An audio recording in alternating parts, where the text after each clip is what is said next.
लाहौर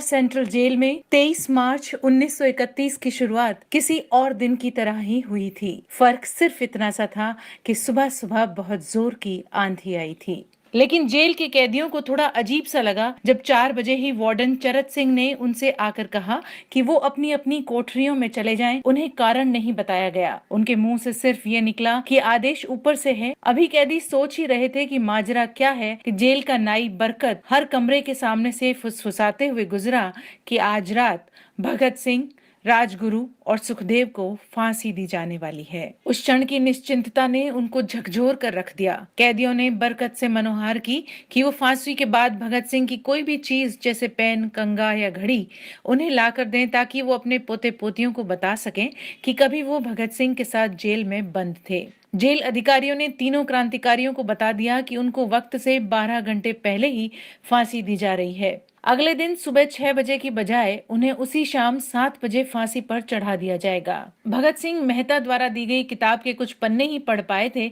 कि उनके मुंह से निकला, क्या आप मुझे इस किताब का एक अध्याय भी खत्म नहीं करने देंगे? भगत सिंह ने जेल के मुस्लिम सफाई कर्मचारी बेबे से अनुरोध किया था कि वो उनके लिए उनको फांसी दिए जाने से पहले एक दिन पहले शाम को अपने घर से खाना लाएं, लेकिन वो हो न सका। थोड़ी देर बाद तीनों क्रांतिकारियों को फांसी की तैयारी के लिए उनकी कोठरियों से बाहर निकाला गया। भगत सिंह, राजगुरु और सुखदेव ने अपने हाथ जोड़े और अपना प्रिय आजादी का गीत गाने लगे। कभी वो दिन भी आएगा कि हम आजाद होंगे, ये अपनी ही जमी होगी, ये अपना आसमां होगा। फिर इन तीनों का एक एक करके वजन लिया गया। इन सब से कहा गया कि वो अपना आखिरी स्नान करें। फिर उनको काले कपड़े पहनाए गए, लेकिन उनके चेहरे खुले रहने दिए गए। जैसे ही जेल की घड़ी ने 6 बजाए, कैदियों ने दूर से आती हुई कुछ पदचापें सुनी। उनके साथ भारी बूटों की जमीन पर पड़ने की आवाजें भी आ रही थी। साथ में एक गाने का भी दबा सा स्वर सुनाई दे रहा था, सरफरोशी की तमन्ना अब हमारे दिल में है। सभी को अचानक जोर जोर से इनकलाब जिंदाबाद और हिंदुस्तान आजाद हो के नारे सुनाई देने लगे।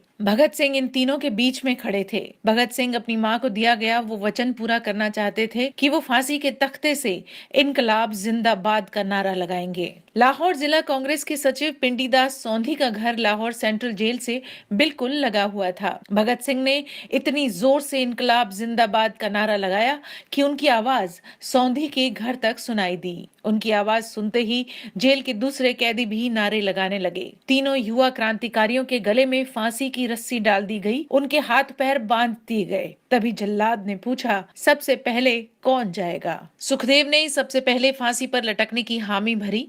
जल्लाद ने एक एक करके रस्सी खींची और उनके पैरों के नीचे लगे तख्तों को पैर मारकर हटा दिया। तीनों शहीदों के पार्थिव शरीर को फिरोजपुर के सतलज के किनारे लाया गया। तब तक रात के 10 बज चुके थे। इसी बीच उप पुलिस अधीक्षक कसूर सुदर्शन सिंह कसूर गांव से एक पुजारी जगदीश अचरज को बुला लाए। अभी उनमें आग लगाई ही थी कि लोगों को इस बारे में पता चल गया। जैसे ही ब्रिटेन के सैनिकों ने लोगों को अपनी तरफ आते देखा, वो उन्हें वहीं छोड़कर अपने वाहनों की तरफ भागे। लेकिन सारी रात गांव के लोगों ने उन शहीदों के चारों ओर पहरा दिया। इस तरह शहीद हुए भगत सिंह, सुखदेव और राजगुरु।